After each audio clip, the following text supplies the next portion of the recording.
pop up right now. Okay. But I believe we have everyone.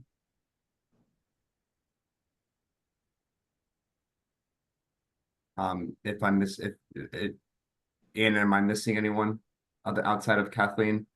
Um, no, I think you've got everyone. Okay. I'll keep looking for her though. Thank you. Okay. So what are we doing here now?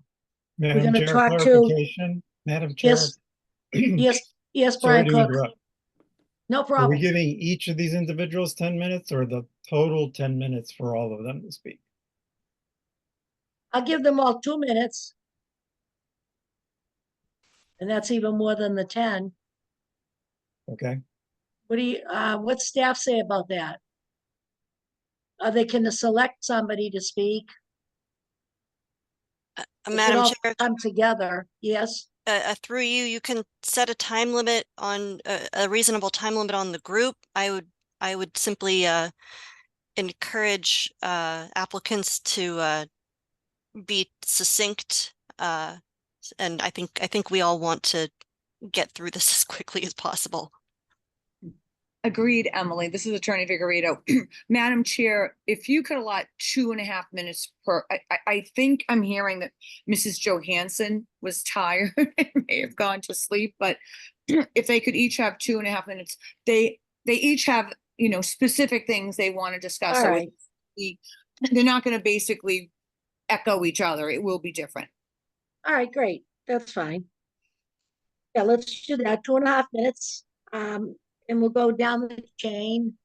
And, at the end of it, if we see we have some questions for you guys, you can hang on. So whoever wants to go first, speak up. Hi, this is Claire Pagano. Can you hear me? Yes. Okay, great. Thanks. Thanks so much, everyone. So, hi, I'm Claire Pagano, 11 Francesca Avenue, a direct abutter to 89 College Avenue, where I own the home that my young family has lived in for many years. We are strong supporters of Somerville and what it stands for. We send our kids to public schools, and we support our local businesses and nonprofits at every opportunity. We have always felt that Somerville has been a model of municipal government that undergoes due process on big decisions and gives all citizens an opportunity to have input on those decisions.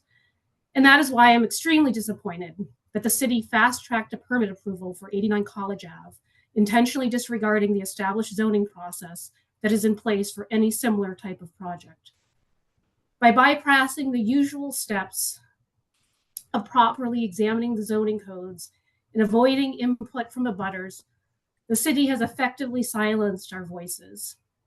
We were handed a letter from the Somerville Homeless Coalition and First Church of Somerville, informing us that this project was moving forward, but only after the permit was already issued and only one workday before construction began.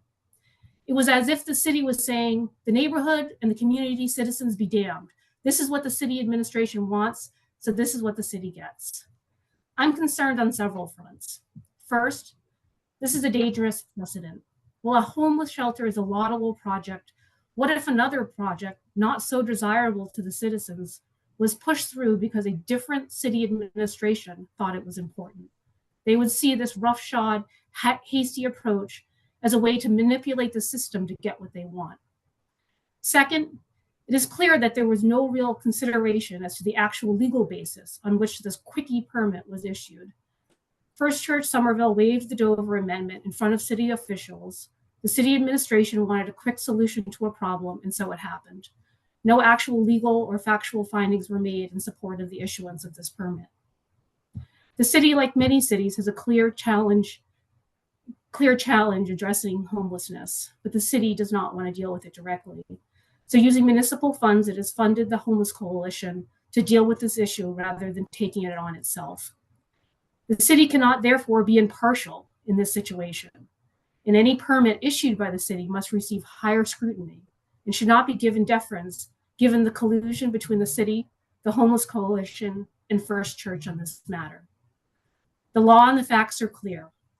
This project does not meet the standards for the Dover Amendment to apply here, and this homeless shelter is not allowed by right in this urban residential zone. Therefore, the permit should be halted. Thank you. Thank you very much.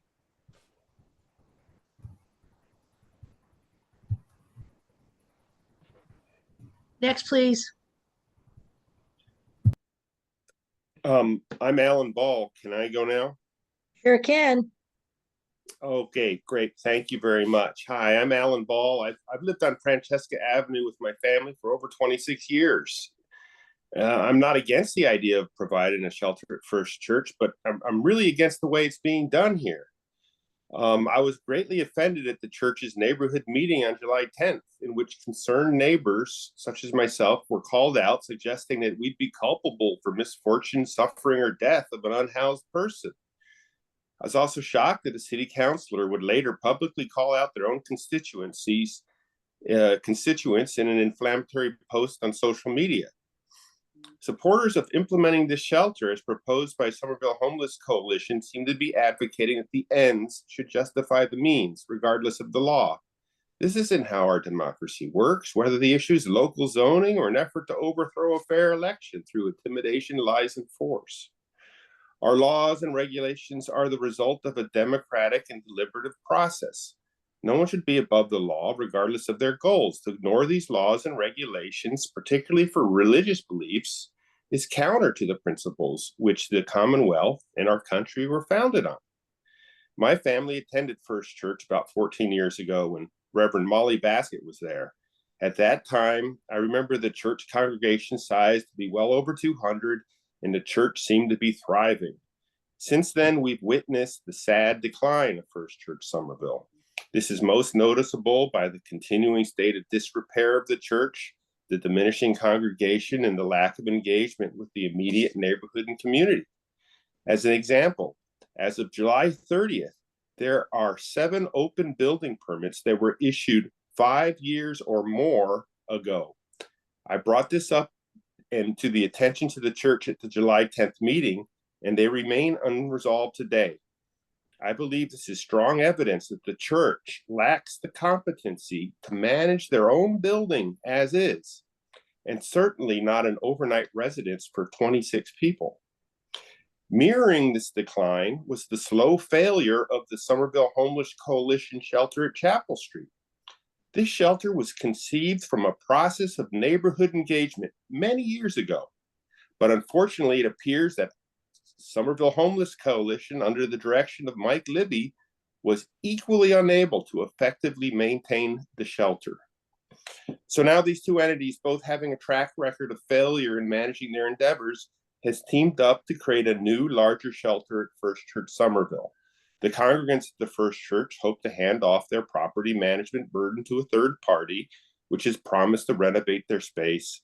And the Somerville Homeless Coalition has found a willing sock puppet to skirt adherence to zoning laws, wrongly relying on the Dover Amendment, which at best is extremely vague regarding the issue at hand. It is clearly not settled law, and the parties involved cannot do whatever they want by right without community engagement. I believe this matter merits adjudication by a court. In conclusion, the 26-bed shelter as currently planned will certainly fail, as neither First Church nor the Somerville Coalition has demonstrated the basic competency to sufficiently run such an endeavor. This failure will adversely affect the immediate neighborhood and Davis Square in general. I encourage the Zoning Board of Appeals to appeal the zoning allowance as issued so that we can all engage in an open process which conforms to and respects the existing zoning regulations as well as other applicable building regulations. Thanks for the opportunity to talk. Thank you. As we go forward, folks, pay attention to your 2.5 minutes. Who's next?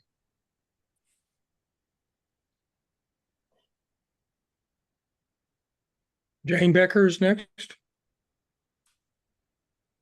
What's the name? Jane Becker. Gotcha. She has Okay, her hand yeah. up. Hi, my name is Hello. Jane Becker, and I live at 7 Francesca Avenue, directly across the street from the church. I've been a resident here with my family for 35 years. I'm also the one who has COVID, so if I sound terrible, you know why. I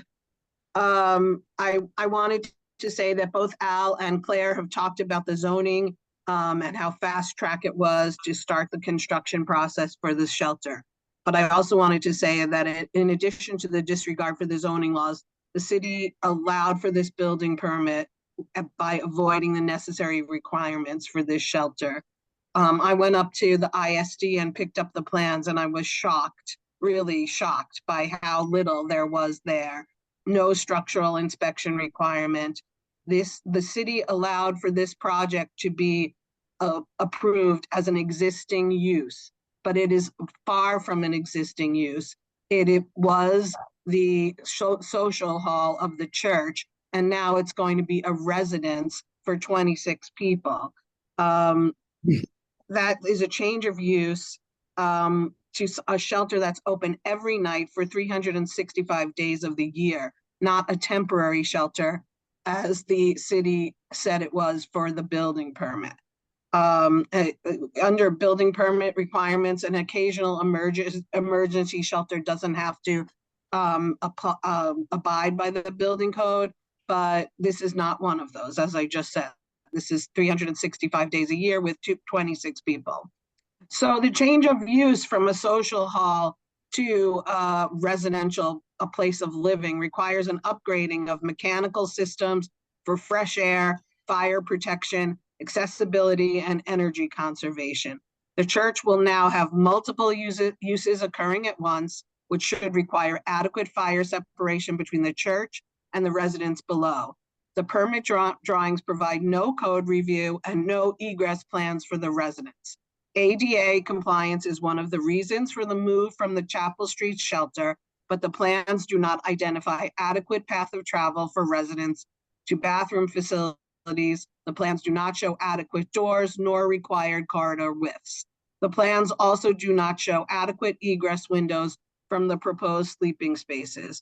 Normally, identification of the window sizes are required prior to issuance of a permit as standard practice for any residential project in the city. By allowing for this to go through as a non-change of use, the city is putting the health and safety of the unhoused at risk, as well as the health and safety of the neighborhood. A shelter that will house 26 people every night should go through all the necessary channels that are required by other residential projects in the city. That's it for me. Thank you. Thank you very much. Hope you feel better. Thank you. Who's next? Madam Chair, this is John Amaral of 90 College. Yes, John, we go approach- ahead, please. As we approach the end of First Church, would it be good to pause the false sense of urgency? This scarce, precious community resource actually has an indenture filed in Middlesex Registry requiring it to be used solely as a church until 2045. Prior mods to reinforce utilities at First Church suggest a multi-year decision to delay notification to the community of its plans. Such plans to be a homeless landlord are a good example of why the U.S. Supreme Court interprets the Constitution's First Amendment clause as establishing the separation of church and state. For this and other reasons, First Church's dependence as a landlord receiving filtered public funds should probably not be allowed. Also, shouldn't we expect landlording to void First Church's nonprofit status? Should the city encroach upon religious and social community resources? Instead, shouldn't it construct a secular shelter for such use on a property it owns, such as 45 College, closer to Davis Square? As a First Church tenant, my group met for years in the base. Wedding and funeral receptions, community meetings, social dances, and so on, all now made unavailable by a clandestine rush to modify for profit. Others noted the tiny congregation's non-compliance managing its buildings, so landlording the operation of a shelter with a capacity and daily traffic equal to that of 6 houses and more is their overreach and also exploitation of the naivete of church management. Independent management is not viable as it would distance the owner, whose church and 95 college rectory become takeover targets for low-cost sale and development into an even bigger facility than is currently promoted, thus adding insult and financial injury to the community while exacerbating the loss of a church, which should reasonably offer services typically provided by savvy congregations. The overarching public need is to withdraw a permit and preserve First Church as a social resource, since the 64 College Stone Church has been virtually privatized. I urge the review board to vacate the unjustly characterized emergency permit and favor a more appropriate secular city shelter location the entire community can support. Thank you very much. Thank you, Mr. Amaral. I guess I'll go next. My name is Maren Chu, owner and resident of 17 Kidder Avenue and owner landlord of 24 Francesca. Both properties are within 300 feet of the proposed shelter. Whether the vaguely written Dover Amendment applies is questionable. But what is not questionable is that the city, the Somerville Homeless Coalition, and First Church planned this project in secret with no regard for their neighbors, and it was pushed through without any democratic process, and that is not okay. If city officials are in favor of adding a shelter to the church, then why did they go against this belief and classify the church as urban residential during the latest zoning overhaul? Shouldn't they have voted to allow a shelter in an urban residential property? Shouldn't the zoning they voted for reflect their beliefs? Somerville zoning code is absolutely meaningless if it isn't followed consistently. If you want to change the use of a property, do it through a proper democratic process, not behind closed doors. The meeting that was hosted by Somerville Homeless Coalition and First Church in mid-July, after the permits had been issued and construction had begun, was not an information meeting. It was a virtue contest among people whose daily lives will not be impacted by the shelter, people that will probably be speaking later today. There was finger wagging and condescending comments and accusations of us wanting homeless people to die, simply because we're asking to be included in the zoning process. And in First Church's mission of having transformative community engagement. Because of the extremely hostile nature of the last meeting, many of my neighbors now are afraid to speak out in public, including at this very meeting. That is absolutely shameful in what I consider to be a liberal and inclusive community. I have many questions about how the shelter will be run. As a parent of a teenager and landlord to young children living on Francesca, I'm concerned about how sexual offenders will be handled.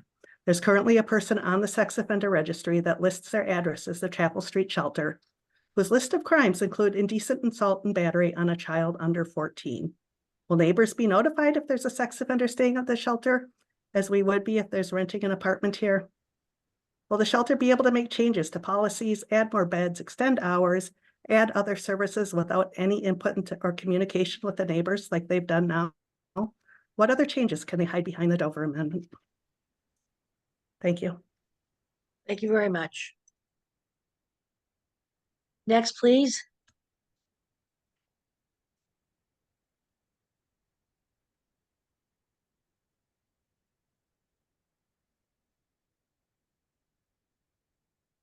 Hello.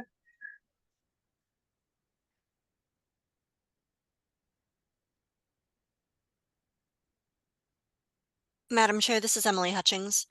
Yes, ma'am. Through you, I believe we may have heard from all of the applicants, although I see that Attorney Vigorito has just come on.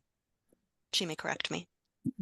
I think one of the applicants had actually signed off because I think she was tired. I apologize. It happened. But Madam Clerk, I'm sorry, Madam Chairperson, I apologize, called you Madam Clerk. I do have a discussion relative to the Dover Amendment, but I know there's a lot of people who want to speak. So maybe it's better if I wait until the end. You know, I'm just thinking because I know you've got a lot of people who've been waiting and I have to be here no matter what. So maybe to allow the others to speak and then I could follow up after the fact if that makes more sense. I don't want to tell you how to run the this hearing, but I'm just thinking in fairness, when I heard 130 people, I want to be fair. Well, we can wait for you and let them speak. I have a question, but I'm just wondering if you say with know were gonna say, you might answer some of their questions. That's what happens sometimes. Exactly. I don't, I don't know what to do here.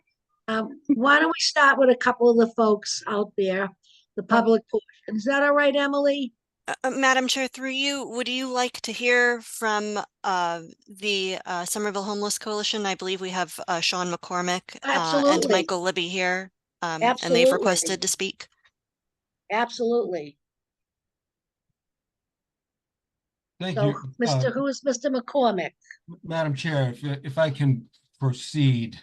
My name is Sean McCormick. I'm a land use attorney at Davis Malm. My address is 1 Boston Place in Boston.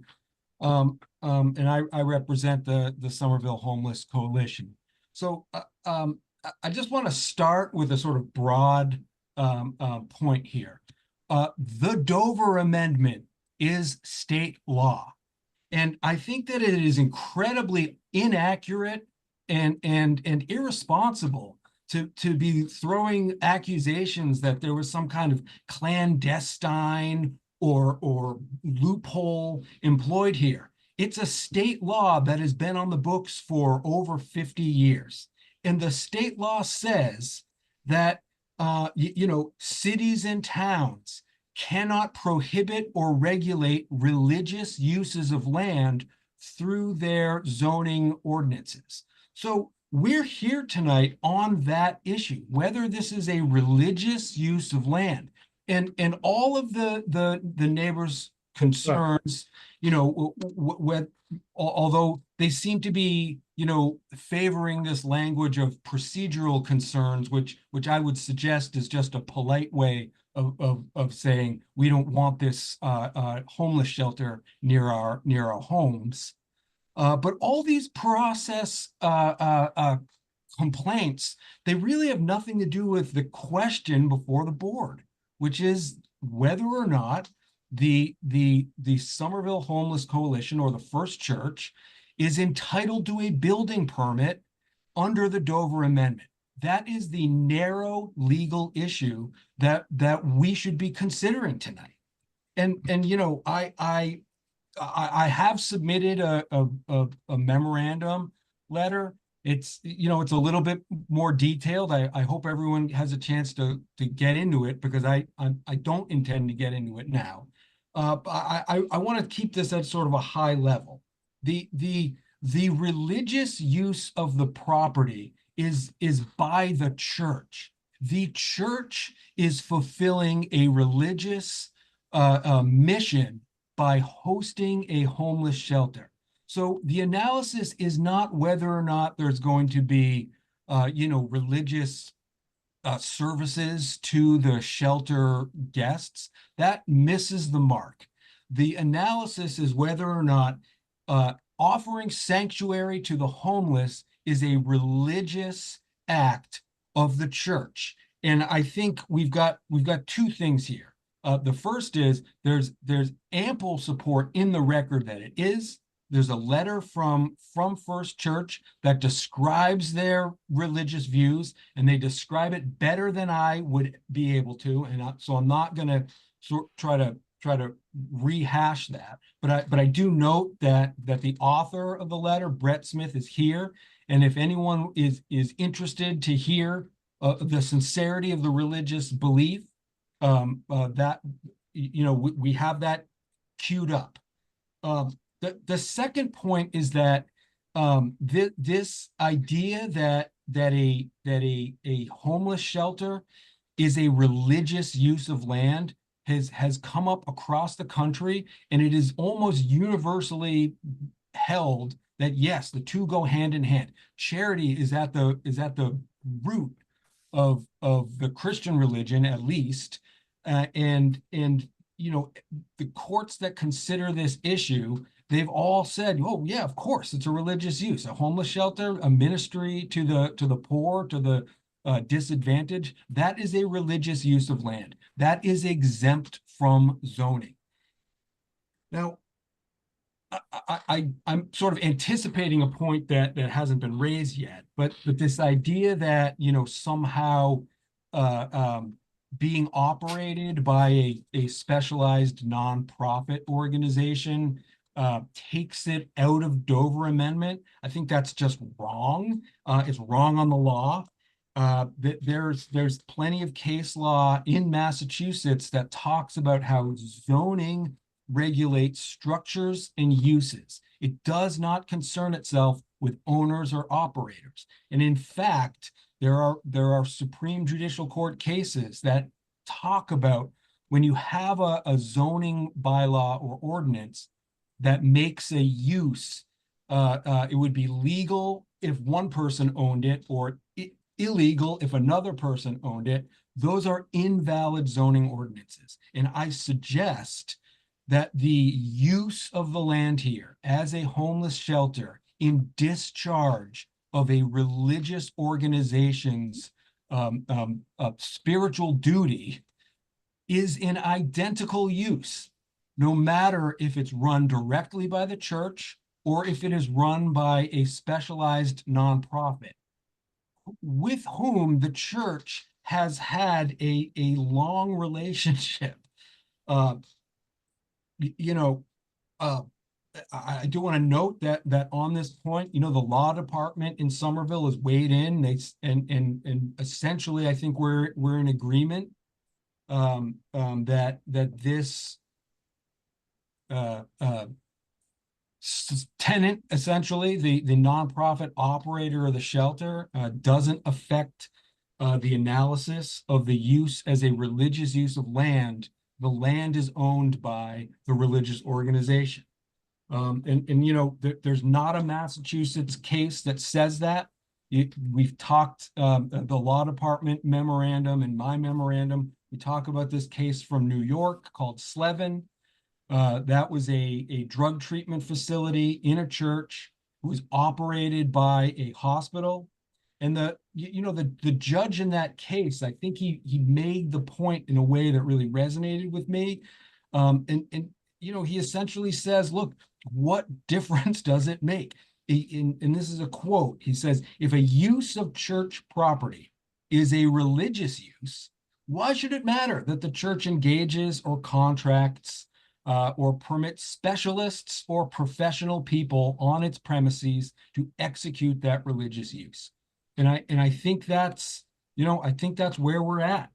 Zoning doesn't regulate owners or operators. This is a sincerely held religious belief that is being effectuated, and to come in and try to regulate it, not only is it contrary to state law, it's contrary to this notion that there's a free exercise of religion, which should not be infringed by local regulations.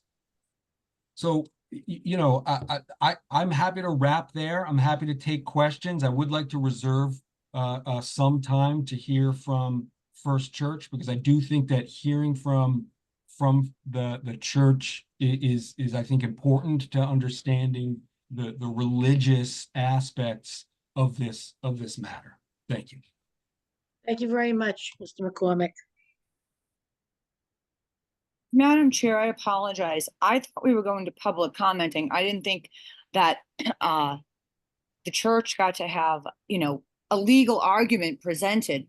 I purposely waited. I thought I would be fair enough to allow public commenting, and this has turned into, an actual legal hearing on the Dover Amendment, and we're talking about New York state law in Massachusetts. I'm dumbfounded, but I don't, Madam Chair, if you want to go to Why public, don't you go forward the way we should go? You go. apologies, and no disrespect, Madam Chair. So just to clarify, our position on the Dover Amendment is that it's not a blanket of all churches and schools that can do whatever they want. Just because this is a church, it doesn't mean they get to run a nightclub or, let's say, a casino. In the shelter, there's specific guidelines. And I did have a memo that I submitted, and I don't want to, this isn't a court hearing, so I want to keep it very simplistic. But under the Dover Amendment, a homeless shelter it's not that use. There's a case called Regis College versus Town of Weston, which is Massachusetts law, in fact. Educational purposes of a project should not be constructed so broadly to avoid improper extension of exemptions of zoning regulations. So in plain English, just because it's a church, it doesn't mean that they get to say, well, our mission is to help the homeless or to feed the homeless. This is a shelter. They're not encompassing or going to religious services. They're not having classes for them. They come in at a specific time. And I believe when we had the neighborhood meeting, it may have been at 6 at night and they have to leave by 8 in the morning. And I could be wrong on those times, but those were the specific time. These people aren't vetted. They don't know anything about them. They're not teaching them how to get work or having them act as, helping them with their religious beliefs. There's none of that. So, I did read Mr. Shapiro's letter to Mr. Antrovica. I think the board may have gotten it as well. He too states about laws in other jurisdictions, which is not applicable here. We're in Massachusetts. We need to discuss the applicability of the Dover Amendment, which is it's a Massachusetts statute, and what it applies to. It's also our understanding there's a lease agreement between the Somerville Homeless Coalition and the First Congressional Church. So this is for profit for the church to help them. They in fact stated this in our neighborhood meeting. So this isn't for free. They're not helping, the homeless people with giving them, free shelter, free food or whatever they may be providing. They're paying a fee, a lease agreement. We've never been privy to that. We didn't ask for it, but they are paying for that. And there's many other cases and, Madam Chair, I can go through them, but this project the Dover Amendment doesn't apply. They've used such broad strokes to say, oh, it applies. And all we've heard is it's the Dover Amendment. That's all it is. They've not dived into the case law that says there's a specific test. Just because you say you're in a church, it doesn't mean it applies.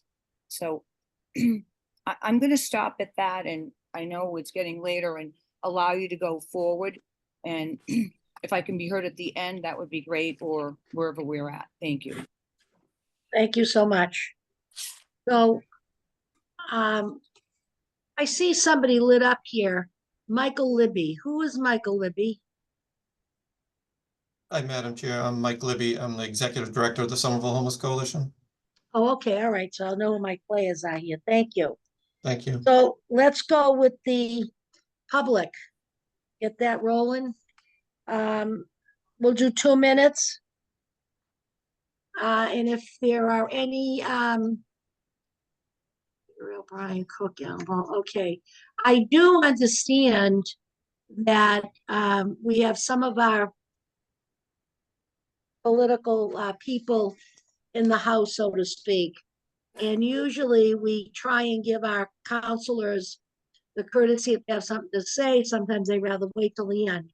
So Andrew, I don't know how you want to handle this. If you just want to let the people who want to speak raise their hands like we usually do and just go forward.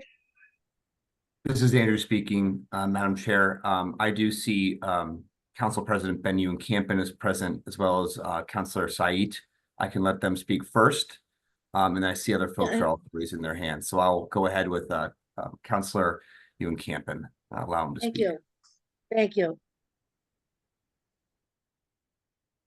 Thank you very much, Madam Chair and members of the board. I appreciate you taking the time to hear us all tonight. Are we going to have a time for this? Excuse me, Does he someone get unlimited speaking? time, or does he have the 2-minute limit as well? Usually the aldermen and councilors and stuff, we give them whatever they need.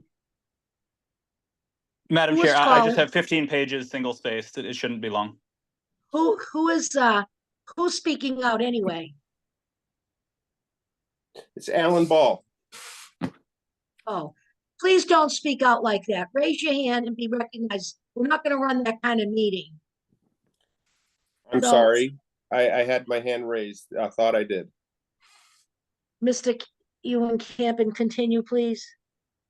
Thank you very much. So I'm here, I'm extremely supportive of the Homeless Coalition's building permit. I'm here just to respectfully encourage you to reject this appeal. In my opinion, Mr. McCormick, the attorney for the Homeless Coalition, said everything that needs to be said on what is actually before you. But I just want to add my perspective as a city councilor in Ward 3, where the Dover Amendment has been applied since I've been in office to at least 2 different projects, both the new adolescent psychiatric facility at the Somerville Hospital, the Riverside Community Care Facility at the old Somerville Home on Summer Street.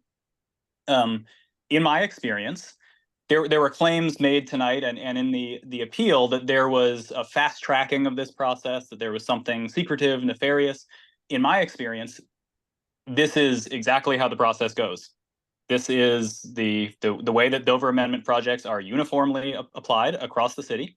That is not to say that 100% of neighbors are uniformly supportive of the 2 projects that I mentioned, but just to say that the claims that this was somehow unusual or that a public process was kind of avoided, in my perspective, that is not true. There was nothing about this process that was unusual. My honest sense is that several of the abutters are frustrated that there were not neighborhood meetings before the permit was granted. I'll say, as a ward councilor, I tend to think neighborhood meetings can be very useful. I certainly encourage the Homeless Coalition to continue holding neighborhood meetings, to keep lines of communication open.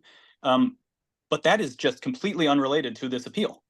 And frankly, I thought that Ms. Vigorito's argument that was just made, that in order for the usage of this church as a homeless shelter to be religious, they have to teach classes or they have to help residents find work, I think is just beyond the pale, frankly, quite offensive. So as Mr. McCormick laid out, I think the law is extremely clear. I think there really is no basis for this appeal, and I respectfully encourage you to reject it. If it were to succeed, it would prevent the creation of a desperately needed homeless shelter, which would be a really negative impact for our community. So thank you for your time. Thank you. Who's next, Andrew? This is Andrew speaking. Next, we Oh, have. Andrew, I keep doing that to you tonight. I apologize. No worries. Next, we have Councilor Sait, allowing her to speak. Thank you, Madam Chair and members of the Zoning Board of Appeals. I would like to speak in support of the Somerville Homeless Coalition's building permit for homeless shelter at 89 College Ave and respectfully encourage you to reject the abutters' appeal for the building permit. I am a member of the Public Health and Public Safety Committee as a city councilor, and we get regular updates, monthly updates on the unhoused in our community. What I can say is that there's a huge humanitarian need for this shelter. With the summer heat waves and the winter wind chills, providing a dedicated safe space should be a priority. The current shelter is falling into despair. Having the shelter at 89 College Ave would allow the Somerville Homeless Coalition to have 10 additional beds, which will help meet the demand, especially in the winter months. This past winter, on very cold nights, the beds were full on most nights, and there were nights where the unhoused some members had to be turned away and asked to go somewhere else. This shelter will provide ADA accessibility for homeless individuals, 1 ADA shower, 1 ADA toilet room. I encourage the Somerville Homeless Coalition to consider hosting a community meeting in order to answer questions and answer and address any concerns from abutters. I do not think that rejecting a building permit is the way to go. Thank you for giving me the opportunity to speak tonight. Thank you for your input, Counselor. This is Andrew speaking. I also see Councilor Scott is here, so I'm going to allow him to speak.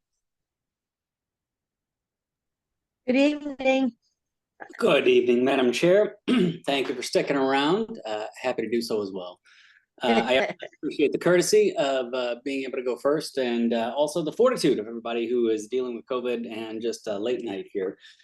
Keeping it brief, I don't think I could say it better than the attorney for the project or for the council than the council president just did. But I do want to also point out that that is not just those two projects that the council president pointed out, but I'm aware in particular of the city's only domestic violence shelter that is open to that, let us say it's the most widely diverse available domestic violence shelter in the city, is also one that sits in our zoning. It was grandfathered in before the zoning happened, but all of which is just to say that the idea that we could have planned ahead back in 2019 to ensure that this particular use was done throughout the city was really considered superfluous, because the Dover Amendment allows for these kind of projects. So if it does end up being the case that through various court procedures or even the decision of this body that it has to go back and the city council needs to be very explicit about its intent, then perhaps that can be done. But I think it would be a disservice to slow this project and to delay what's in front of us, which, as far as I can read from my reading of the law, and I am not a lawyer, seems to be very clearly supported. So it's my hope that that this process will continue tonight, and that in short order, the Zoning Board of Appeals will see fit to allow this to proceed forward so that we can continue serving our neighbors. But I do appreciate that this is how the process works. This appeal is everybody's right to do, and it is, as I said a couple hours ago, your weighty responsibility to listen to all these arguments and to take into account. So I really do appreciate all of the time and effort and careful consideration that this body always delivers. So I'm just voicing my support and my gratitude for you. Thank you. Thank you. Good night, Mr. Scott.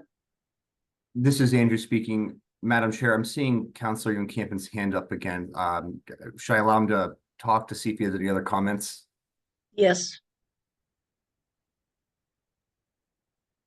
No, thank you. Oh, never mind. All Okay. right, moving on.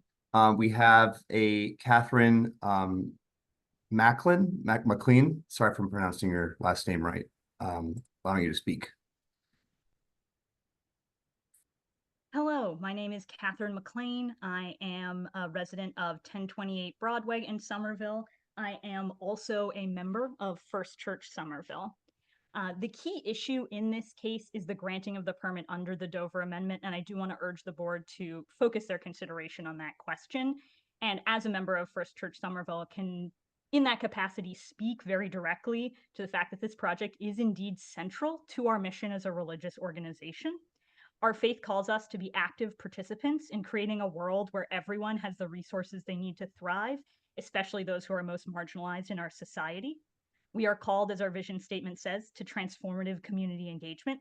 And while we would never mandate attendance at any of our services, it is our intent to fully welcome any of the clients of the Somerville Homeless Coalition who wish to be part of our community into the full life and faith of our community.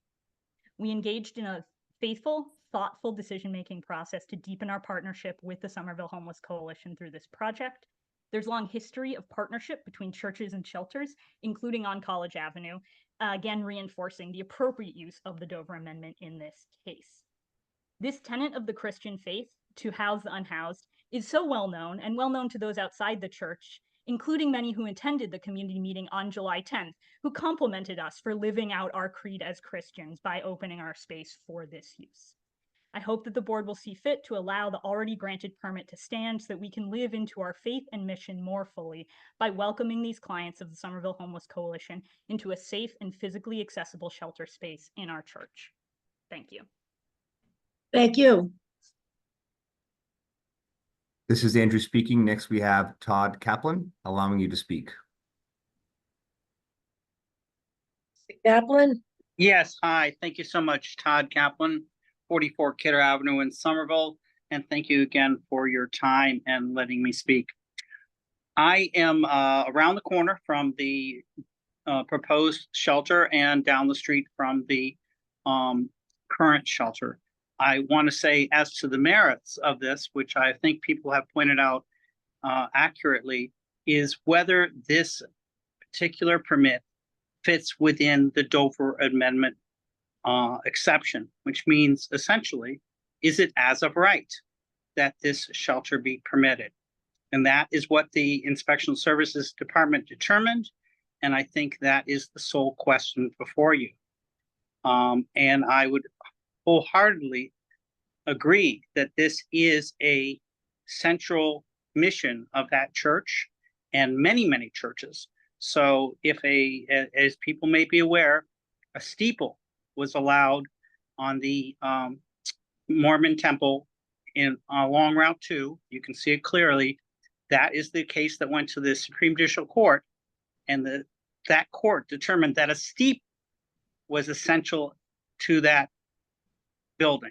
So if a steeple is essential to that building, then certainly housing the poor and taking care of their neighbors, which I'm certain is central to this church, is part of what it is intended to be part of the Dover Amendment. That is what you're looking at, and I agree 100% that this is central to their mission and their creed and their what they believe, as you've heard, and I'm sure you'll hear from other church members as well. And finally, I know that the Somerville Homeless Coalition will manage it well. They've managed the other shelter well, and there is no question that they are good neighbors. Thank you. Thank you. This is Andrew speaking. Next, we have Caroline Huglin, allowing you to speak. Hi, thank you, Madam Chair, and appreciate everyone's time. So I'm actually relatively new to the neighborhood, just purchased a house, 29 Kidder Avenue, which is a couple hundred feet from the proposed homeless shelter. And as I was becoming apprised of the situation as it was unfolding, I think my perspective is housing the homeless, incredible. The process of which this is unfolded is very untrustworthy, and I'm not okay with it. And I wholeheartedly disagree that we can use the Dover Amendment as a blanket carte blanche, can do whatever we want to disregard local zoning law, health and safety codes, building codes. And I appreciated people's discussion tonight saying, well, the Somerville Homeless Coalition has done a great job engaging the First Church community. However, there's a double standard that's applying here because they've done a very poor job engaging the actual direct community of neighbors who are abutting and adjacent to this building. So I just wanted to go on the record that I disagree with this process, and I think that we as a community can do better, and we owe it to each other to follow the democratic process that it stands for us to make decisions that are this important. Thank you. Chair Fontano, I want to note that there's also another Caroline Huglin with their hand raised. I just want to confirm with this Caroline if it's someone else under their name. Okay, sure. That could be my husband who might be logged into my Zoom account. Okay, I will allow them to. I just wanted to confirm that. Thank you. Unless I'm accidentally dialed in twice, I don't think I am. All right, the other Caroline Huglin, you can speak. Nice. Hey, this is Caroline Hoagland too, or Brendan Lind here. I'm at 29 and 27 Kidder as well. And yeah, I think to echo the comments, basically would say, first off, clearly support housing the unhoused. And I also think that this should not go forward and should be revised. One, the process and building is not compliant with zoning laws. Two, community was not engaged. Three, the Dover Amendment does not exempt religious organizations from all local regulations, especially those concerning public health, safety, and welfare. A homeless shelter, primarily a residential facility, does not qualify under that amendment.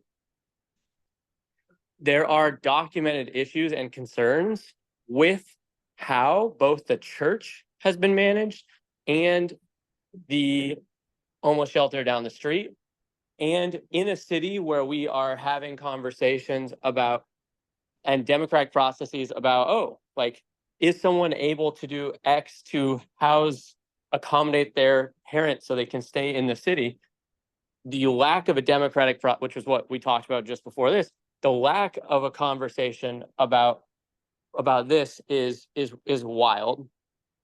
And the primary purpose of Dover is to cover religious and educational uses. And the proposed shelter is a service function, which is not exempt under the amendment.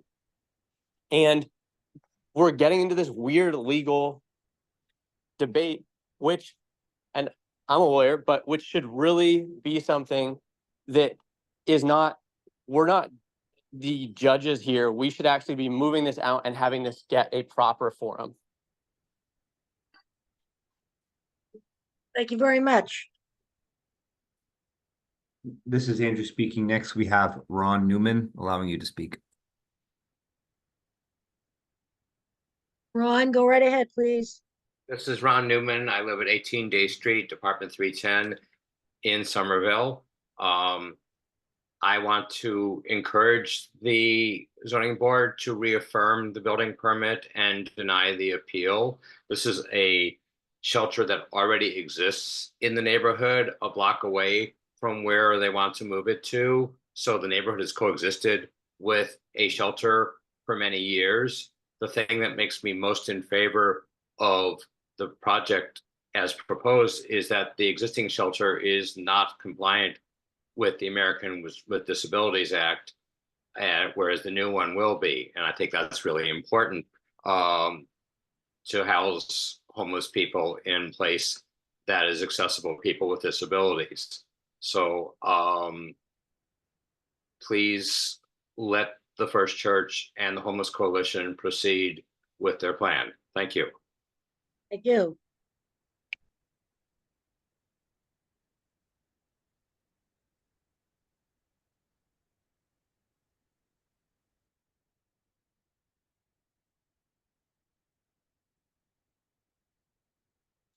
Hello? Good evening. My name is Ray Conti. I live at 18 Hall Avenue near the facility. I've been a homeowner for 33 years. I feel that this is a double loss for our community and wrong for two reasons. One is the existing facility on Chapel Street has been used by our community for many uses.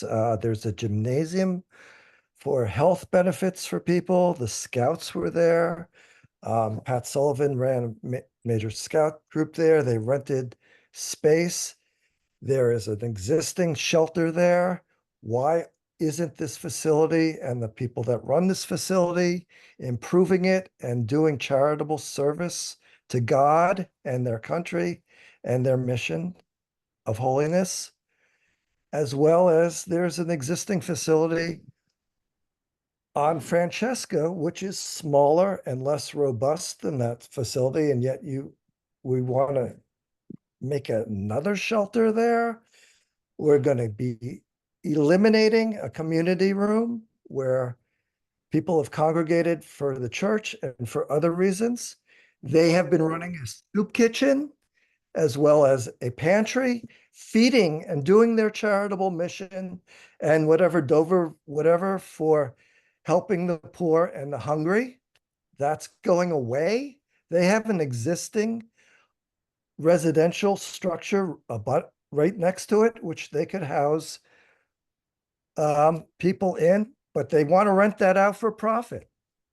I see we are losing space in both facilities. I mean, as a member of the Somerville Youth Soccer League, we had to find space at the VNA for meetings. Now we're losing space in two places. We're losing this wonderful soup kitchen and community room in the basement of this church, when we already have a shelter across the street, which we could spend good dollars to improve that, as putting all this new extra money and wasting it by improving this lesser facility.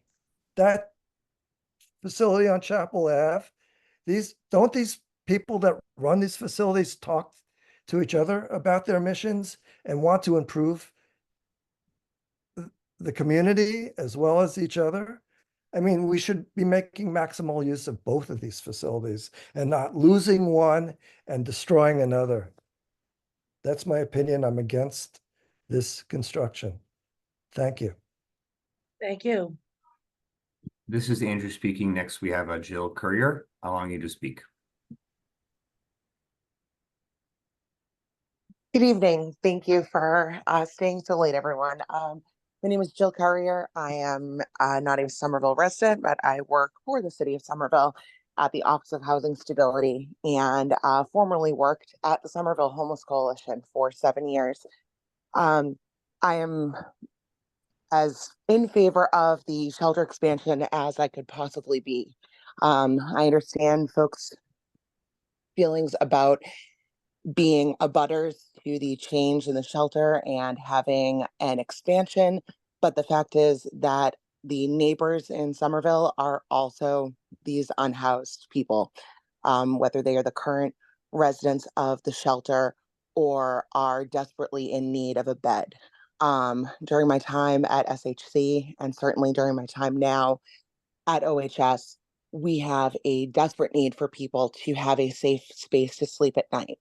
And whether it is in a shelter facility or it is in our parks or on our streets, these folks are still our neighbors. The possibility to add a few extra beds to an existing program, Somerville Homeless Coalition has successfully run the Chapel Street shelter for nearly 4 decades. It was well managed before. It's going to be well managed moving forward in a new space that's going to allow folks with mobility disabilities. It's going to expand from 1 bathroom for 16 people to move up to 3 for the increased folks. They're going to have better shower facilities, better kitchen facilities. Unhoused people in Somerville are our neighbors. Unhoused people in Somerville are also abutters. And I would love to see this construction move forward, and I think it's desperately needed. Thank you very much for your time. Thank you. This is Andrew speaking. Next, we have Olivia Hussey, allowing you to speak. Hi, my name is Olivia Hussey. I am a resident on 49 College Ave. So like many others in between the 2 shelters. I'm very frustrated that people are questioning the quality of housing the homeless as an explicit religious endeavor. In every sense, we are called to give up our safety, our wealth, and our homes to help those who don't have as much help as we do. And in terms of concerns about bringing people into the area, these people already live with us. They live in Davis Square. We see them on a daily basis. I would rather they be safe and sheltered than out of sight. I really do support the use of this church as a facility to help these people. And it seems from everyone who is involved in the process that it is expressly positive. And the detractions that I'm hearing come down to people questioning settled Massachusetts law or the way in which it was done. It's really seeming to me that the Dover Amendment is necessary to accommodate for people who will use bylaws to prevent charitable doings in their neighborhood. Thank you. Thank you. This is Andrew speaking. Next, we have Brett Smith, allowing you to speak. Thank you, Andrew. Good evening, members of the board. My name is Brett Smith. I'm a member of First Church Somerville. I currently serve as its treasurer, and I reside at 22 Francesca Avenue. I just want to give you a brief timeline of how this project developed from our end. In 2022, as we were coming out of COVID lockdowns and reassessing who we were as a church, we went through a visioning process to determine who we're called to be.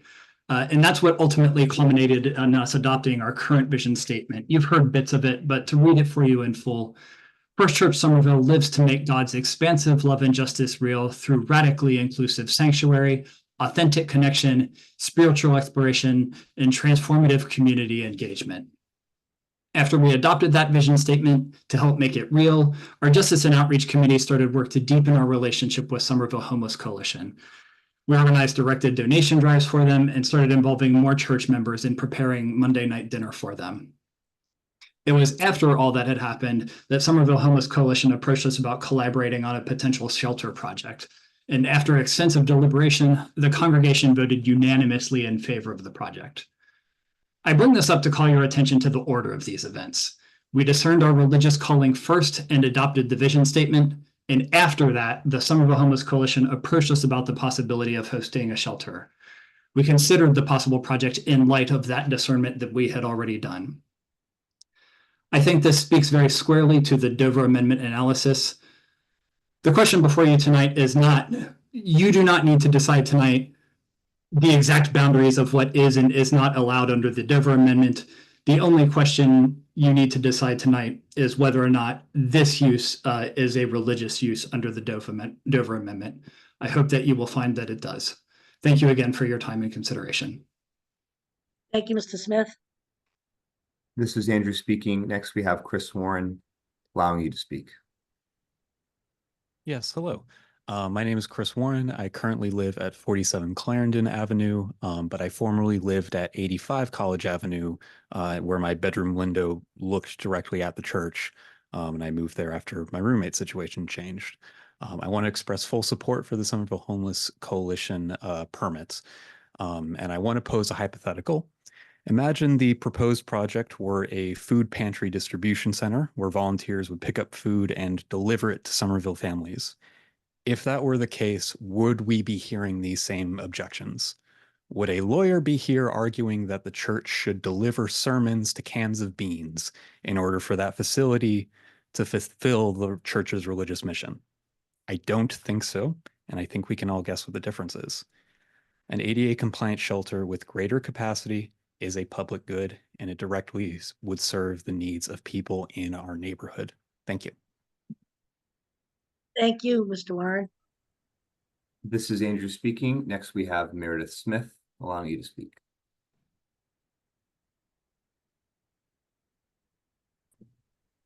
Hi, my name is Meredith Smith. I live at 9 Summit Street in Somerville, right around the corner from First Church, and right up the street from the church where the current shelter is located on Chapel Street. I've been a resident of this neighborhood for 40 years, about the same length of time that the Chapel Street shelter has existed, which is also run by the Somerville Homeless Coalition. My understanding is that the shelter is moving to First Church because the current owners of the church where the shelter exists now are not maintaining the building. The Somerville Homeless Coalition does not have a lease with them, so they're a tenant at will. And it is an unsafe facility for the unhoused residents to currently remain at. And my feeling is, the shelter's already our neighbor in Somerville.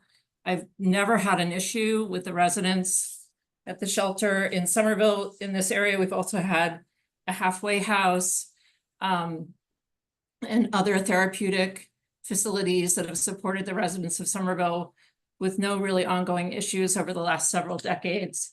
And I support, the church and Somerville Homeless Coalition moving forward with the shelter. So, and I believe from my understanding of the Dover Amendment that I've read very carefully, that this totally is a religious use. I mean, it's very well addressed by Brett Smith, who's a member of the First Church. And I would like you to consider allowing denying this appeal. Thank you very much. Thank you. This is Andrew speaking. Next, we have Sarah Lennox, allowing you to speak. Thank you. My name is Dr. Sarah Lennox. I live at 38 Ames Street in Somerville. I'm a retired physician, was in a primary care practice for 34 years. I've seen many people who are my patients who lost their homes for one reason or another. They were evicted, they lost their job, a family member polluted, whatever the situation was, they were homeless. The effects of homelessness on people are terrible. Being unhoused is a severe health risk. It causes an increased risk of disease, severity of disease, and a decrease in life expectancy. It's been shown in studies by the homeless Boston, the Boston Coalition for the Homeless, I don't remember the healthcare for the homeless, that the life expectancy of an unhoused person is 20 years shorter than the life expectancy of a similar housed person. Providing a shelter for people to be able to live a healthier life is an obligation. It's an obligation not only for us as a community, but it's a religious obligation. For me as a Jewish person, I'm commanded in a biblical sense to feed the hungry, clothe the naked, and shelter the poor. And it says, do not turn away your brother's hand extended in need. Therefore, provision of the shelter to unhoused people is both a religious obligation, a core aspect of religious practice, and is also a major health advantage for the city as a whole. Thank you. Thank you very much. Next, we have Marcy Campbell, allowing you to speak.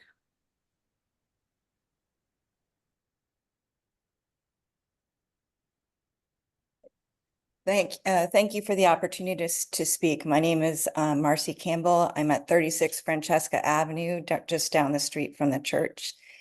And I'm asking the board to grant an appeal and afford the neighborhood surrounding 89 College Ave the historically expected engagement prior to a change of use or the intention to develop a not permitted use according to the zoning ordinance.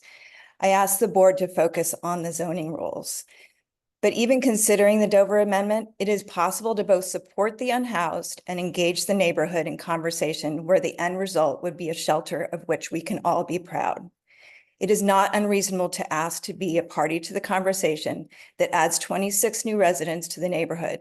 This would be the expectation for an apartment building or a hotel. I am a decades-long supporter of Somerville Homeless Coalition, both financially and occasionally as a volunteer. Who in Somerville doesn't support them? But as I learned more about this development and the decline of the existing shelter, if it was well managed, why has it declined? I've lost confidence in Somerville Homeless Coalition. As a neighbor of First Church Somerville for 28 years, I've not experienced their vision statement of radical inclusion, authentic connection, or transformative community engagement, other than when Molly Basket was pastor more than a decade ago. Neither organization has shown the capability of effectively managing a 26-bed homeless shelter in a residential neighborhood. They have both proven historically poor property managers. There are City of Somerville elected officials that knew about this plan for months and chose not to engage their constituents as they have for every other development for the 28 years of my residency. I ask how abutters to a public building, the West Branch Library, that has been in existence since 1909 had more influence on an expansion of an existing public use, and yet the neighborhood surrounding 89 College Avenue has zero influence on a non-provisional use. Earlier tonight, the Ward 5 counselor came to support her constituent for a dormer on the first agenda item and stated that they had no objection because there was no negative impact on the neighborhood. Councillor Burnley brought up the contributions the Huffs have made to the city as a contributing factor to the ZBA decision. What I'm hearing is that some constituents are more important than others. I am currently unable to trust that any of the organizations involved have any consideration for the neighborhood in which the shelter will reside, and I would like to see that the neighborhood be considered a true collaborator. I would like to understand how this shelter will work and integrate in our neighborhood. I would like to hear that the city, the Homeless Coalition, and First Church are all willing to work with us and to create an effective shelter that supports the unhoused and will work in our neighborhood. Thank you for the time. Thank you. Madam Chair, I'm seeing Councillor Davis is with his hand raised. Would you like me to allow him to speak now? Yes, please. Okay. Councillor Davis. Good Thank evening, you. Counselor. Good evening, Madam Chair. How are you? Very good, thank you. Nice to hear you. Likewise, I appreciate you allowing me to speak. As you know, I don't make it a practice of telling y'all how to do your work. I trust that you'll make decisions based on the facts before you. So I generally stay out of it. But I'm here tonight because I wanted to speak on two aspects of this item. I'm not going to speak in terms of whether I support the shelter or don't, or I certainly support my constituents' concerns. I think there are very fair concerns that have been raised in terms of the communication and the timing of the communication. And I am committed to working with the Homeless Coalition on fixing that, addressing that. There was a meeting held in July. There's another meeting scheduled for next week, and the Homeless Coalition has committed to having the exact type of discussion that has been asked for, that we've in fact just heard in the last comment.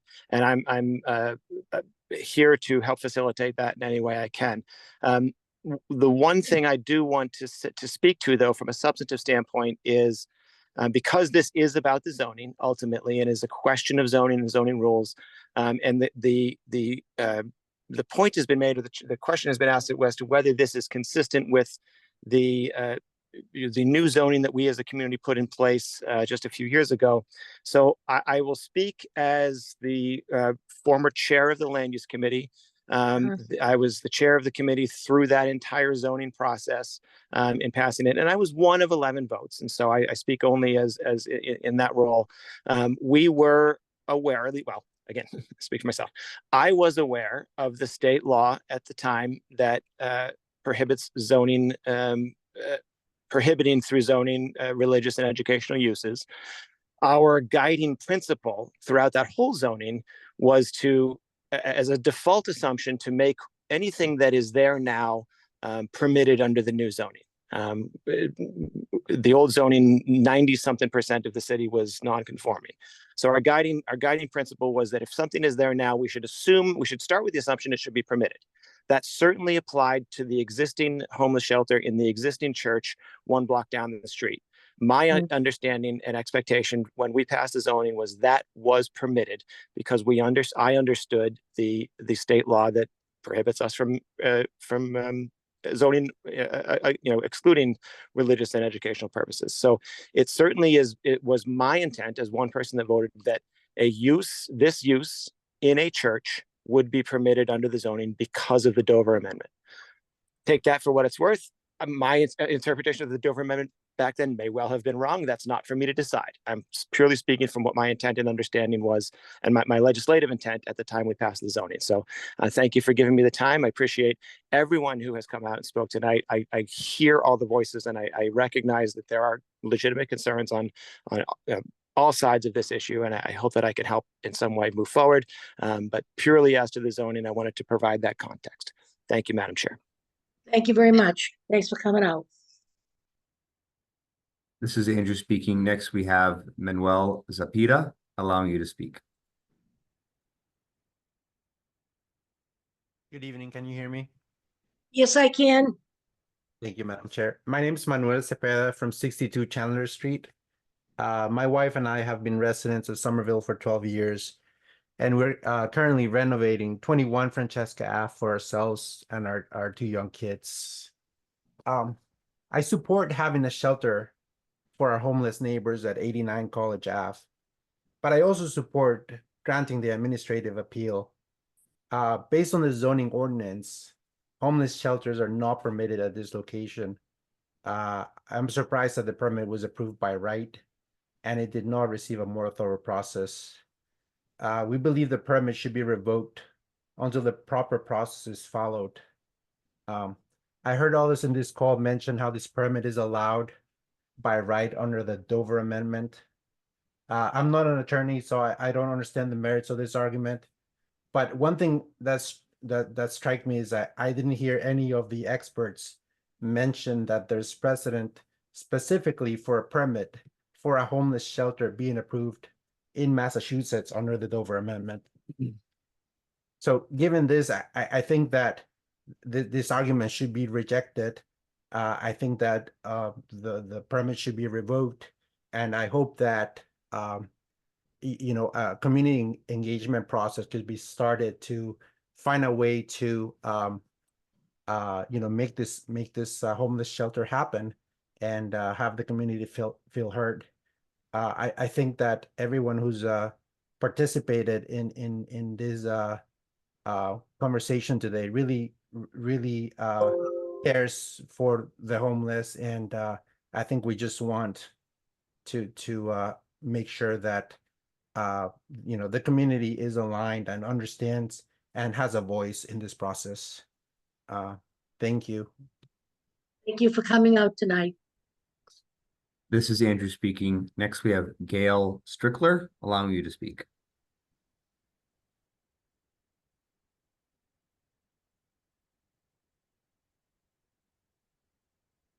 Gail, you are muted on your end. Hi, can you hear me? Yes, we can.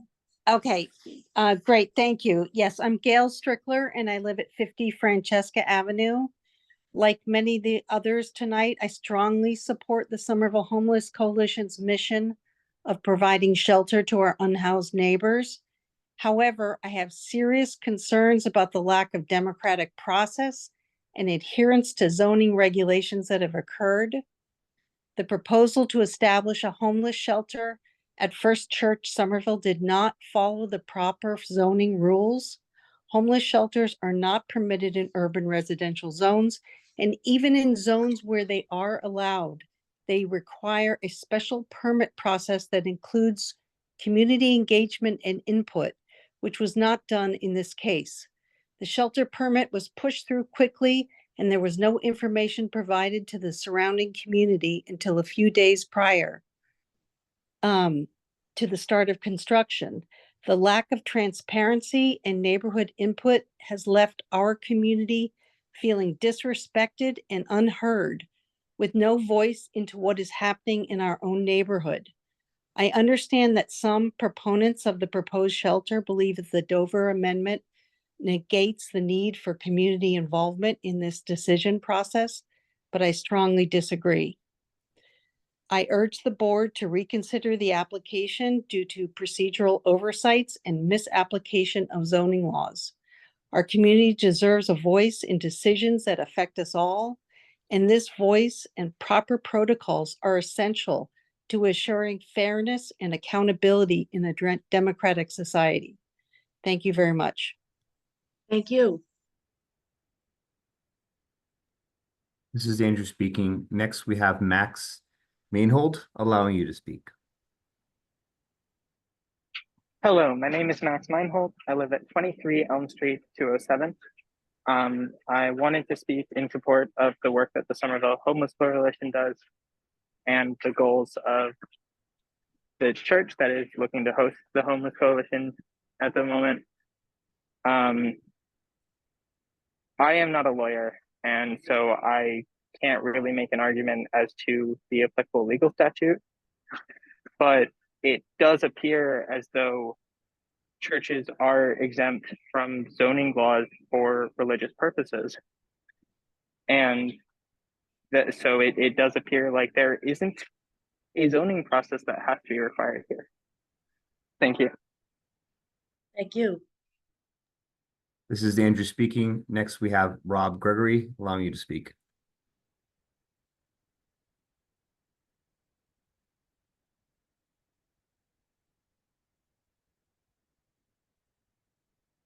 Rob, you're muted on your end.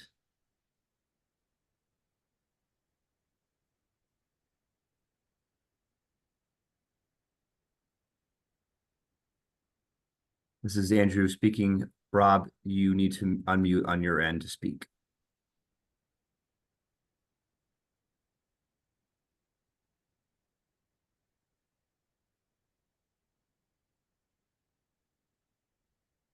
Madam Chair, should we move on to someone else and go back to Rob? Yes, yes. Okay, next up we have Lee Auspitz, allowing you to speak.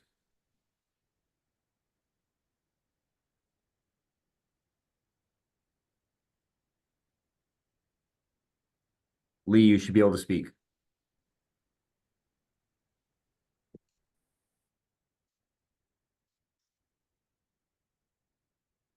Can you hear me now? Yes, I can. Great. I live at 17 Chapel Street, right across from the Homeless Coalition. Yes. I've lived there for 50 years and the coalition's been there for 40 years.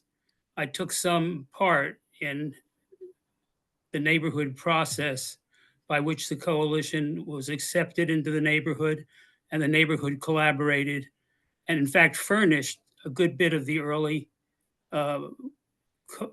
coalition work.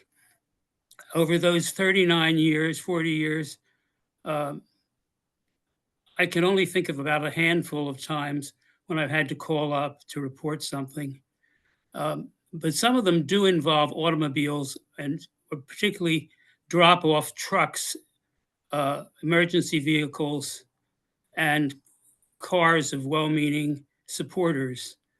And I noticed that the Dover Amendment specifically asks for a determination on parking.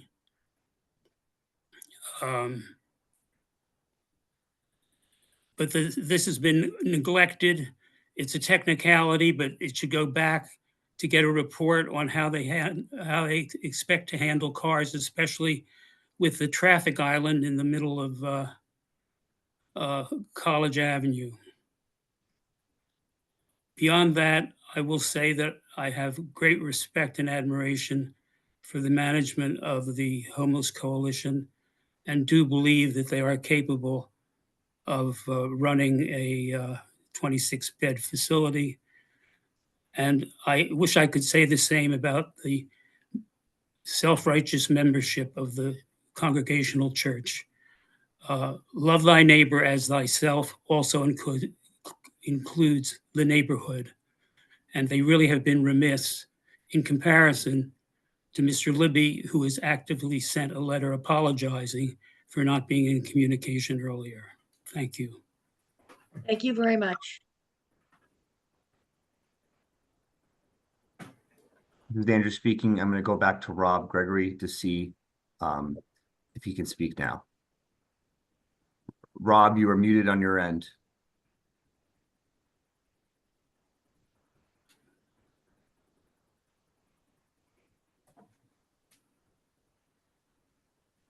Andrew, move forward.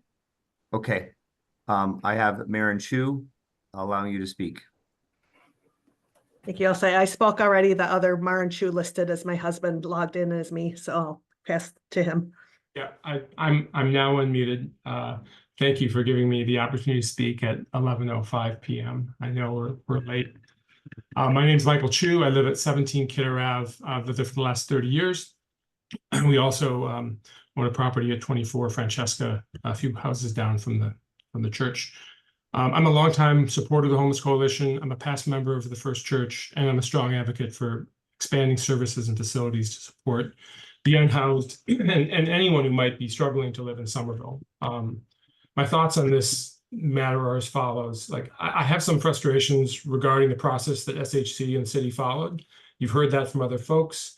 You know, I have concerns about SHC's ability to operate and whether they have the funds. Right? We have not gotten clear answers to that. I worry about the church. It used to be filled with neighborhood families. I remember block parties. I remember pancake breakfast in Gilmore Hall. Today, the attendance is diminished. They struggle to maintain the building. They have no community outreach. It's a different church. And I don't know if they'll be there in 5 years to support this. I worry about the loss of the Duhamel Hall, as another commenter said. I've hosted Cub Scouts in there. We've done spaghetti dinners and so on. And finally, I am profoundly worried about our city and community and helping expand the homeless shelters. Like, this is a crisis. It does need to be done. You know, I think everyone on this call agrees to that. As a community, I think we should be worried about these things and many more things. And I've got opinions on what can be done, and I'm happy to share them. But unfortunately, that's really not what this meeting is about. It's not about opinions and worries, mine or others, as they are expressed. The question here is whether this is a conforming use under the current zoning.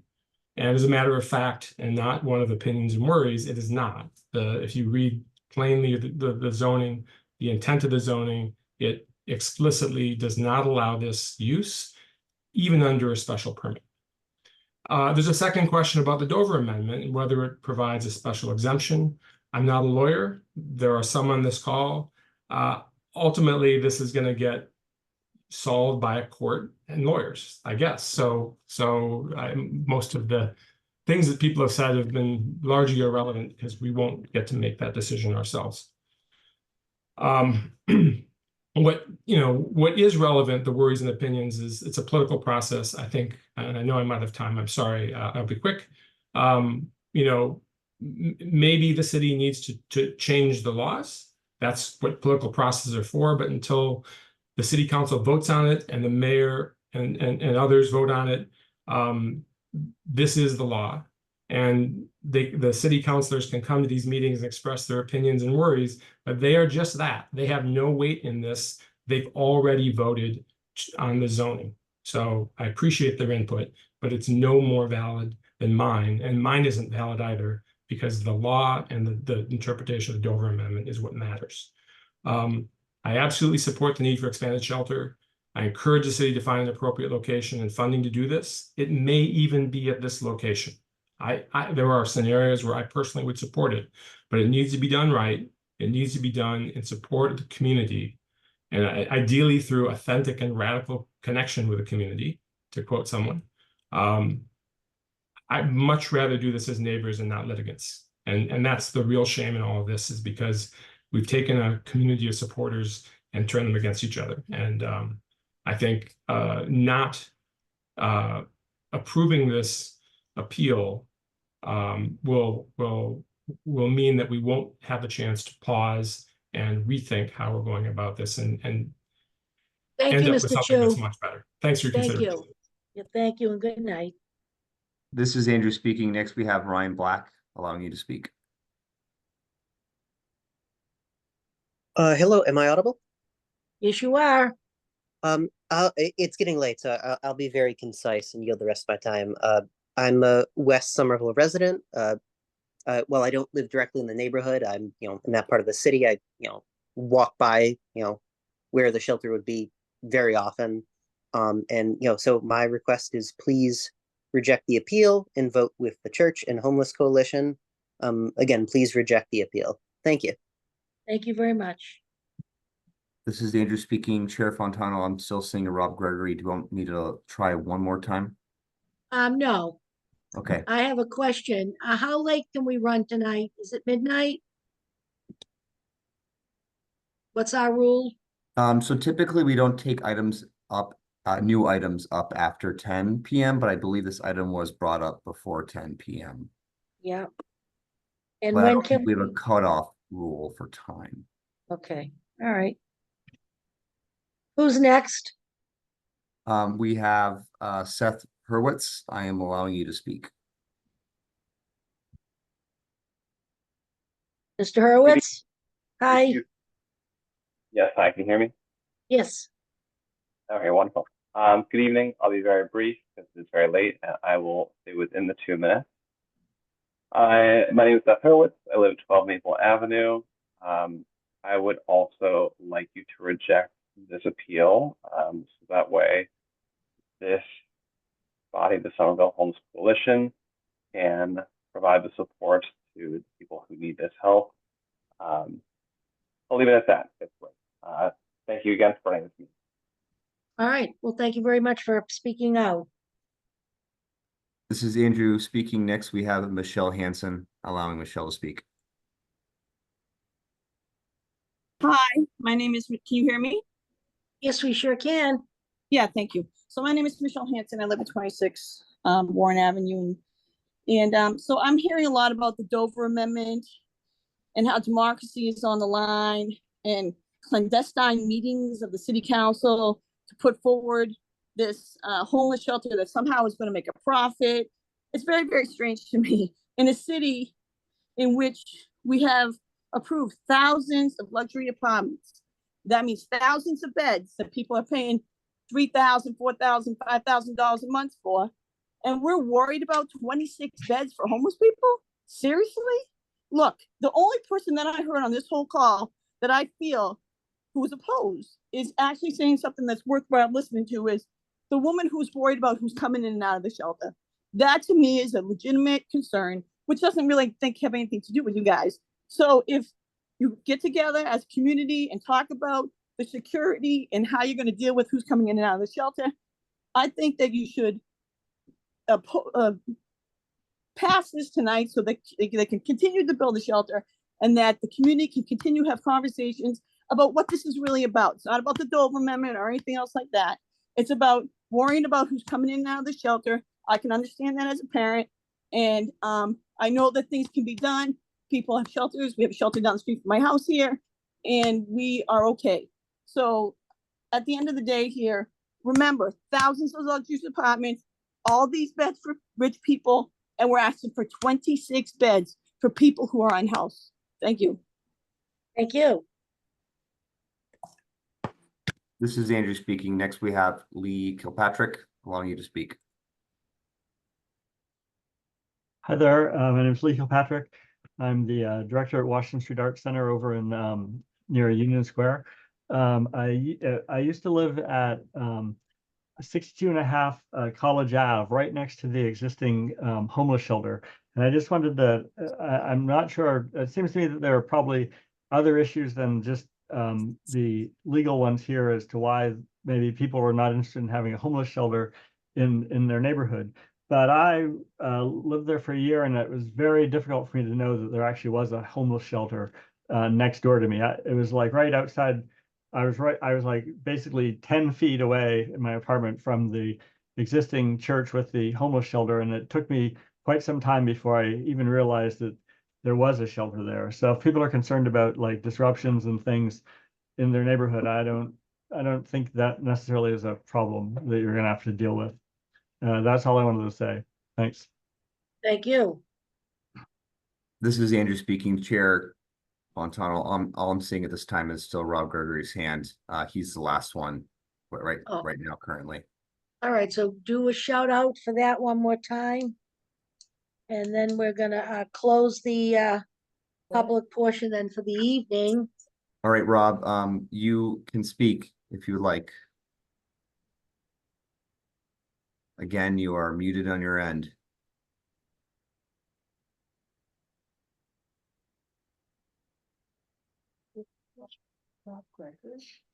Not hearing anything, Chair Fontano. Okay, well, we're not gonna make a decision tonight. It's getting really late. As long as everybody that had their hands up were addressed for tonight. I would, where is the, all right, let's see how we do this yet. 89 College Ave.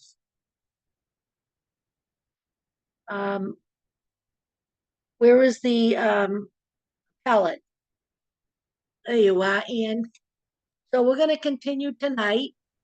Okay. I suggest that. I mean, it's your, It I'm definitely sorry. Sorry, wait a minute, Ann. Emily, yes, please. Madam Chair, I apologize for interrupting. I have a suggestion which the board may or may not want to take up. I would like to note that we do have members of the law department, a member of the law department here, and a member of ISD present. If there are any questions from the board, I understand that it's the board's interest to continue. It might be appropriate to go ahead and ask questions of the staff who are present this evening in case there are any there's any follow-up that needs to be completed prior to the next meeting. And it may also be appropriate to close the oral public testimony, but keep the written public testimony open until the deadline for the next meeting, which would be August 9th at 12 p.m. noon. And if that's the case, then the board could then follow up on any questions from the appellants, from the defendants, from staff, and then receive any further written testimony and then make the determination at the next meeting. Okay, so what did you just say about August 9th? So if the written testimony is kept open, okay, thank you. that would be the Okay, I deadline. gotcha. Yeah, good. Okay. All right. So, yeah, that's an option. And then that the meeting would be as long for the second meeting. I like that suggestion. I don't know, is that okay? Raise your hands if that's okay for everybody to send in the notes for the next meeting instead of necessarily meeting and speak. I mean, if some show up, we'd obviously let them do that, but do the shut off by the 9th on the Friday to get them to us. I personally have a problem. Does the board have a problem with that? No?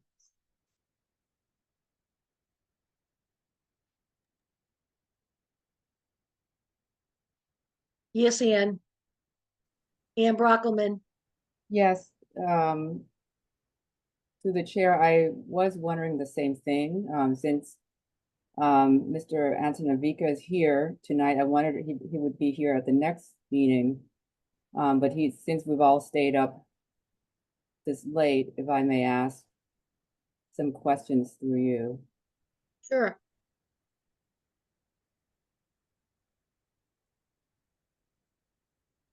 Is that okay, Mr. Yeah. Antonovica? Is he? So I'd Here like he to. is. There's Nick. All right. Thank you. I'd like to understand the process a bit more, since there's perception of this being a fast track process. What can you explain what the permit process is? Does a project at the beginning, how does a project declare its intention to cite the Dover Amendment for building project? I mean, is it just a checkbox, or is there a what happens? What's that first designation, the first step? Through the chair, when reviewing projects, we go through, and as the application comes in, we take a look at what the uses are. Typically there are some standard uses that fit underneath the Dover Amendment, whether they be religious, educational, and then we have some other uses that are in gray areas. While this comes in, we confer with our law department. We also have zoning reviews on a weekly basis where we get together with all of the people that review the zoning and people from the law department, where we discuss these items. We go through and we look at the items that are being proposed. We look at the different uses. We do this for all applications that come through. We've had recent ones. One of the ones that we did when we first came here was for a chess club that was going into a residential house. And that came down to, that ended up being, and we reviewed that with them, and they gave us their charter and they gave us their nonprofit items, and it was determined that they were a Dover protected use and they were able to go into a residential unit. So we do look at these, we do a thorough review, and we make the determination, and we consult with the law department if we have any questions to make sure that we are reviewing the laws and interpreting things correctly. Mm-hmm. So then you reach a determination that it is a Dover Amendment protected use.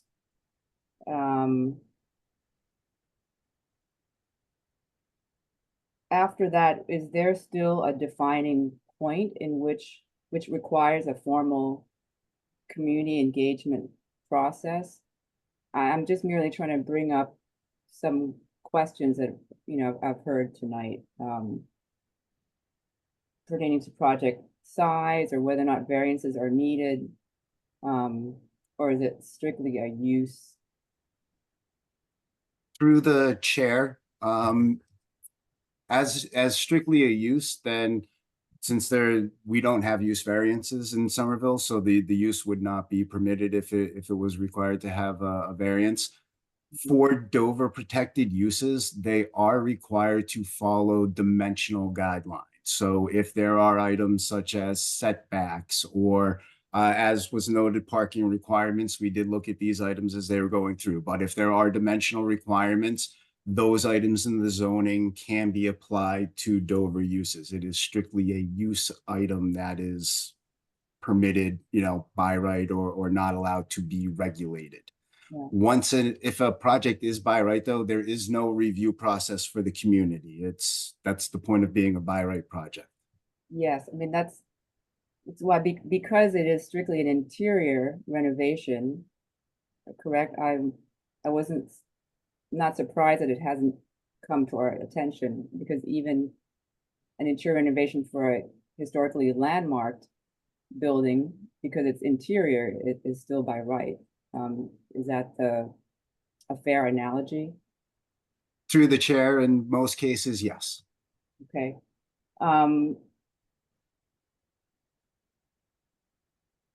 Okay.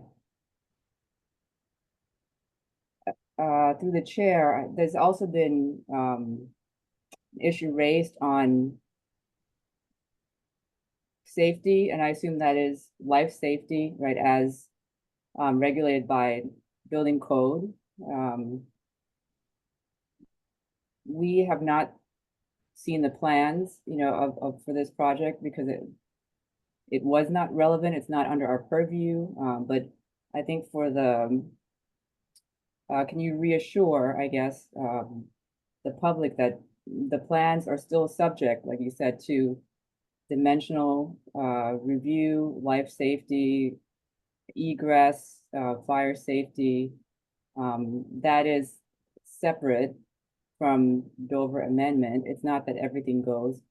It's still, you know, under ISD to make sure it's compliant with the building code, which is separate from zoning code. I think it got a little mixed up today. Through the chair, yes, that is correct. Zoning has nothing to do with the building code. The building code is still required to be followed. We have done the reviews with the professional, the licensed professionals that have been hired by the Homeless Coalition for the design. We have consulted with them on several occasions to review design and have made comments to change their design in order to bring it into compliance for what we need. And so can you clarify again, if, I mean, is there an official designation for a fast track project by the city? It's just that it's come up a lot. The word fast track. Through the chair, no, there is no designation for a fast track project through the city. This wasn't really that fast tracked from what we can tell. From the first time that we were asked about potentially going in there, it took maybe 8 months to have the building permit issued from the conversations, which is, I would say, medium length for a project in Somerville. Sometimes we get it through in 3 months if everything's really good, but sometimes we get some projects that go for over a year. But this was right in the middle. There was nothing fast about it, but nothing slow either. Can I ask a final question? I know it's late. Absolutely, Ed, keep going. I'm glad you're asking them. So the properties in UR, the neighbor butters are at NR, and there often is, when you are on the boundary, you know, you are impacted by being near an upzone parcel. Maybe this is for staff. Where do we explicitly allow social services such as a homeless shelter? Is that use listed in certain, explicitly listed as allowable under other zoning areas, designations? Who wants to take that? Nick or Emily? Madam Chair, through you. Oh, go ahead, Nick. No, go, Emily. You can have it. All right, Madam Chair, through you. Their homeless shelters as principal uses are permitted by special permit in multiple districts. I believe they are permitted in all mid-rise districts. I believe they are permitted in other districts as well. I do not have that list. I can go find it fairly quickly. But I want to know, as a principal use, they are permitted only by special permit in specific zoning districts. Thank you. That's it for me. Thank you. Thank you, Aaron. Thank you very much. I appreciate that. Does anybody else want to ask Nick or the law department? Yes, Brian Cook. Thank you, Madam Chair. Just a question for David Shapiro in the Law Department. David, there you are. Hi, Yeah, good evening. How are y'all doing? we're doing good. Nice to see you. Thanks for sticking up there for us here. At this Sure. late hour. So what do you Sure. have, Brian?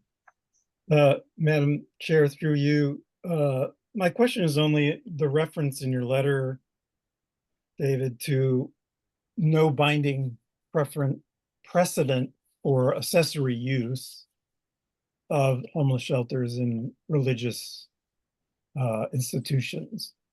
And I'm just wondering what difference that makes. I mean, as far as I can tell from your letter, the most recent case that you devote, the Hume Lake case, wouldn't seem to matter whether there's binding precedent on a specific use of accessory use.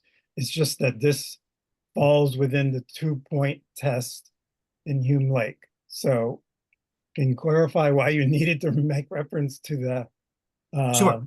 Right. Yes. So the Hume Lake case is the closest case I could find in this state on the issue. That's the closest case. It's a practical matter. When we could not find a case right on point in the state, it's not uncommon for us to look to other states to help inform, to help inform the opinion. Our courts will regularly do that. To look to other states for persuasive authority, not binding. Binding would be if we had the appeals court that basically ruled on the issue. We don't have it. Nothing from Massachusetts right on point that I can say has ruled exactly on this particular issue. That's why we had to go to other states to do that. So when I say no binding precedent, what that means is that there's no appellate authority in the state that says exactly that a homeless shelter is considered an accessory use to a church within the confines of a church. Does that help answer your question? Yes. So that's why I say that, just to be objective with the client, that there's nothing that's squarely right on point.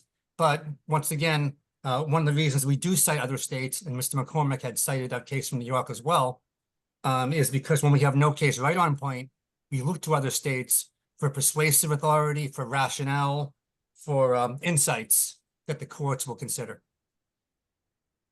Thank you.